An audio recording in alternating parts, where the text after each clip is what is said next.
खग्रास चंद्रग्रहण हे चंद्रग्रहण आपल्या भारतात दिसणार आहे का? या ग्रहणाचा पर्वकाळ कोणता? हे ग्रहण भारतामध्ये दिसत असल्यामुळे याचे वेदादी नियम पालन करणं आवश्यक आहे का? दुपारी 3:20 स्पर्श होईल. 6:48 या ग्रहणाचा मोक्ष आहे. भारतामध्ये या काही भागांमध्ये हे ग्रहण दिसणार आहे, परंतु आपल्या भारतामध्ये या ग्रहणाचा स्पर्श आणि मध्य दिसणार नाहीये.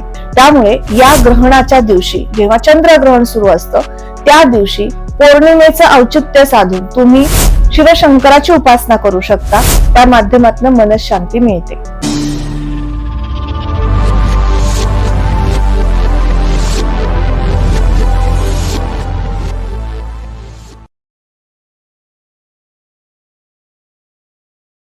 श्री स्वामी समर्थ. आचार्य मंजुषा जोशी या युट्यूब चॅनलवरती आपल्या सगळ्यांचं सहर्ष स्वागत. आज आपण जाणून घेणार आहोत खग्रास चंद्रग्रहणाविषयीची माहिती. हे चंद्रग्रहण आपल्या भारतात दिसणार आहे का? या चंद्रग्रहणाचे कोणते शुभ अशुभ परिणाम आपल्या मानवी जीवनावरती होणार आहेत? या चंद्रग्रहणाचा कोणता मोठा प्रभाव शुभ अशुभ प्रमाणामध्ये आपल्या भारत देशावर होणार आहे? याबद्दल संपूर्ण माहिती समजून घेणार आहोत. चला तर मग माहितीला सुरुवात करूयात. सर्वांना विनंतीपूर्वक सांगू इच्छिते, संपूर्ण व्हिडिओ समजून घ्यायचा आहे. व्हिडिओ आवडला तर व्हिडिओला लाईक आणि शेअर करायला अजिबात विसरू नका. व्हिडिओ आपण करत असतो त्यामध्ये राशीफळांची माहिती असते आणि अनेक विषयांवरती सुद्धा माहिती देणारे व्हिडिओ आपल्याच या युट्यूब चॅनलवरती अपलोड आहेत. तेही तुम्ही जाऊन समजून घेऊ शकता. खग्रास चंद्रग्रहण 3 मार्च 2026 रोजी येत आहे. या ग्रहणाचा पर्वकाळ कोणता? हे ग्रहण भारतामध्ये दिसत असल्यामुळे याचे वेदादी नियम पालन करणं आवश्यक आहे का? या विषयाच्या माहितीपासून आपण व्हिडिओला सुरुवात करूयात. पण दुपारी 3:20 स्पर्श होईल आणि 5:07 या ग्रहणाचा मध्य होणार आहे. 6:48 या ग्रहणाचा मोक्ष आहे. अर्थात 4 तास 8 मिनिटं हे ग्रहण संपूर्ण असणार आहे. या ग्रहणामध्ये सूर्योदयापासून आपण वेद पाळत आहोत. भारतामध्ये या काही भागांमध्ये हे ग्रहण दिसणार आहे, परंतु ग्रस्तोदित चंद्रबिंब उदयास येणार आहे. त्यामुळे संपूर्ण पर्वकाळ पालन करणं आवश्यक ठरतं. हे ग्रहण भारतासह जापान, ग्रीनलँड, रशियाचा काही भाग या ठिकाणी पण दिसणार आहे. आपल्या भारतामध्ये या ग्रहणाचा स्पर्श आणि मध्य दिसणार नाहीये आणि त्यामध्ये सुद्धा काही भाग आहेत ज्यामध्ये हे प्रकर्षाने व्यवस्थित तुम्हाला चंद्रबिंब पाहता येणार आहे. ग्रस्तोदित झालेलं खग्रास स्वरूपातलं चंद्रग्रहण गुजरात मधील काही भागांमध्ये दिसणार आहे. पोरबंदर किंवा अनेक काही भागांमध्ये गुजरातच्या हे ग्रहण प्रकर्षाने पाहायला मिळणार आहे. ग्रहण कालावधीमध्ये आपण नित्यसेवा करतो, पूजा, याज्ञिक कर्म करतो आणि त्या माध्यमातून मनशांती मिळवत असतो.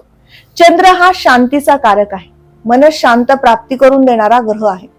त्यामुळे या ग्रहणाच्या दिवशी जेव्हा चंद्रग्रहण सुरू असतं त्या दिवशी पौर्णिमेचं औचित्य साधून तुम्ही शिवशंकराची उपासना करू शकता. त्या माध्यमातून मनशांती मिळते. काही विशिष्ट राशींना या ग्रहणाचे शुभ आणि अशुभ असे दोन्ही परिणाम प्राप्त होत असतात आणि काही राशींना संमिश्र प्रमाणामध्ये पुढील वर्षभर तुम्हाला शुभाशुभ परिणाम प्राप्त होत असतात. गरोदर महिला भगिनींनी आता हे ग्रहण सूर्योदयापासून वेदादी नियम पालन करण्याचे आहे. सकाळी 11 नंतर तुम्हाला कुठल्याही प्रकारचा आहार घ्यायचा नाहीये. ग्रहण कालावधीमध्ये जास्तीत जास्त शिवशंकराची उपासना करणं, कृष्णाची उपासना करणं तुमच्यासाठी विशेष लाभदायक ठरतं. याचं कारण म्हणजे तुमच्या बाळावरती उत्कृष्ट संस्कार प्राप्त व्हावेत, त्याला बौद्धिक क्षमतेमध्ये वाढ व्हावी यासाठी मदतच होत असते ज्यावेळेस ग्रहण कालावधी सुरू असतो. त्यामुळे पूर्वीपासून सांगितलं जातं ग्रहण कालावधीमध्ये तपश्चर्या करावी. जो व्यक्ती अगदी अशक्त आजारी बाल व्यक्ती सोडून कुठल्याही व्यक्तींनी, युवा वर्गाने, आपण सगळ्यांनी या ग्रहण कालावधीमध्ये अगदी 3:20 पासून 6:48 पर्यंत व्रतस्थ होऊन कुठल्याही भगवंताचं नामस्मरण केलं तरी सुद्धा चालेल, पण या उपासनेचं फळ तुम्हाला संपूर्ण वर्षभर मिळत असतं. त्यामुळे ही एक उपासना काय करावी ते आपण पुढे समजून घेऊयात. सगळ्यात प्रथम ज्या राशींना शुभ फळे मिळणार आहेत त्या राशींना या ग्रहणाचे चांगले पडसाद काय मिळतील तर तुम्हाला संपूर्ण वर्षभर मनशांती प्राप्त होणं, अधिक चिंता काळजी कुठल्या गोष्टीची असेल तर ती कमी होणं, त्याचबरोबर तुमच्या जीवनामध्ये जो आर्थिक संचय होत नाही, पैसा विनाकारण मोठ्या प्रमाणात खर्च होत चालला आहे, त्यावर आळा बसणं, या सगळ्या शुभ गोष्टी घडू शकतात. म्हणून सुद्धा तुम्ही या ग्रहण पर्व काळाचा लाभ घेता येऊ शकेल. आणि कुठल्या राशींना काय उपासना करणं आवश्यक आहे या दरम्यान ते आता पुढे आपण समजून घेऊयात. तुला, वृश्चिक आणि मीन या राशींना या संपूर्ण ग्रहण कालावधीमध्ये शुभ फळे मिळणार आहेत. तुम्ही जास्तीत जास्त श्री हरी विष्णूंचं नामस्मरण करायचं आहे, माता लक्ष्मीचं नामस्मरण करायचं आहे. तुमच्या जीवनामध्ये उत्कर्ष, प्रगती, कीर्ती, प्रसिद्धी प्राप्त करून घेता येऊ शकते. मेष, कर्क, धनु आणि कुंभ या राशींना संमिश्र फळे मिळणार आहे. मग त्यातील मेष, कुंभ, धनु आणि मीन या राशींना सध्या स्थितीमध्ये धनु राशीला लहानपणोती सुरू आहे, मेष, कुंभ, मीन या राशीला 7.5 सुरू आहे. तर तुम्हाला संमिश्र फळे काय मिळतील? तुमच्या कामामध्ये तुमची थोडीशी मनस्थिती यामध्ये थोडंसं परिवर्तन होणं, चिडचिड वाढणं किंवा अस्थिरता वाढणं हे फळ मिळू शकतं. आणि दुसरं एक चांगलं पण फळ मिळणार आहे, ते म्हणजे आर्थिक प्रगतीकडे तुम्हाला घेऊन जाण्याची संधी, तुमच्या कामाला गुणवत्ता दर्जा वाढवून देण्याची संधी सुद्धा मिळणार आहे. असं संमिश्र फळ तुम्हाला मिळू शकतं. हाचा कालावधी असणार आहे. त्या दरम्यान नित्य उपासनेमध्ये जास्तीत जास्त नमः शिवाय मंत्राचा जप करणं आणि त्याचबरोबर रीम सोमाय नमः, रीम भौमाय नमः आणि रीम वरुणाय नमः या 3 ग्रहांचा जप करणं आवश्यक ठरणार आहे. वृषभ, सिंह, कन्या आणि मकर या राशींना अनिष्ट फळे मिळणार आहेत. मग तुमच्या सगळ्यांसाठी एक विशिष्ट उपासना आपण घेणार आहोत.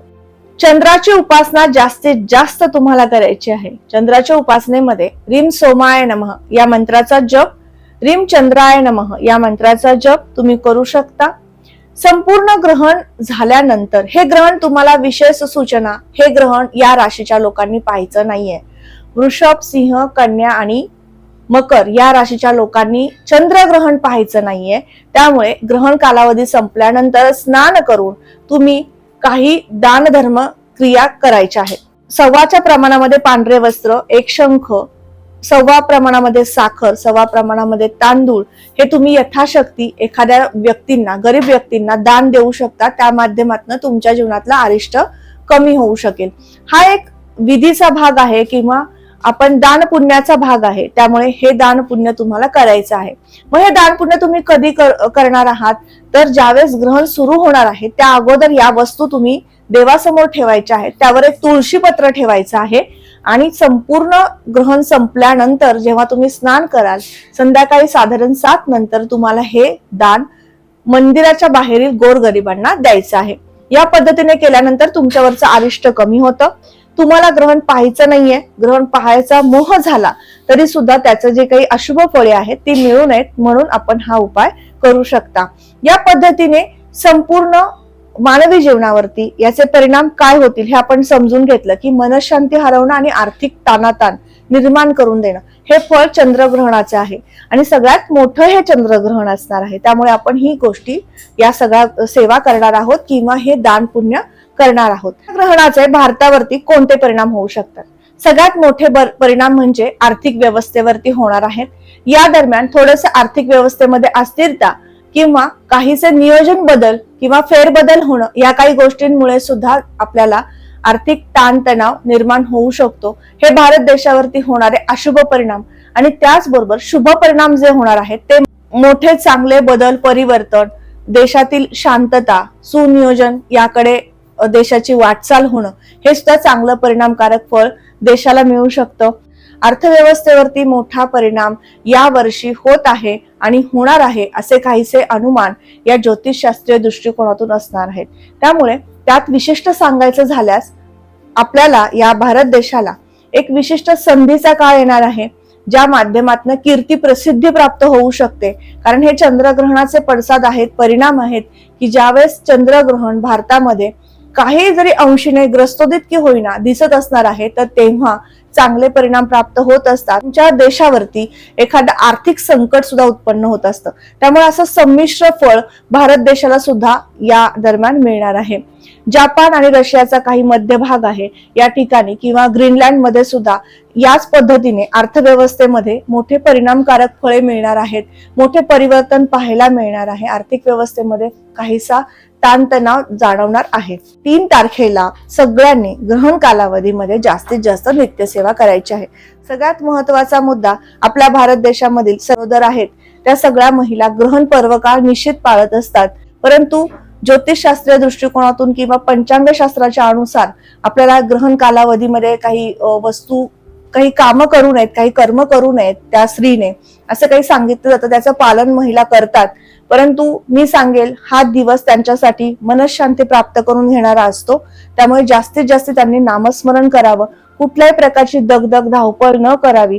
त्याचबरोबर ग्रहण कालावधीमध्ये प्रवास करणं टाळावं. या गोष्टी जरी त्यांना करता आल्या तरी सुद्धा त्यांच्यासाठी त्या उत्तमच ठरणार आहेत. आज आपण संपूर्ण चंद्रग्रहण जे खग्रास स्वरूपामध्ये पाहायला मिळणार आहे ते कसं राहणार आहे याबद्दलची माहिती घेतली. हा महत्वपूर्ण व्हिडिओ तुम्हाला कसा वाटला लगेचच कमेंट करून सांगा.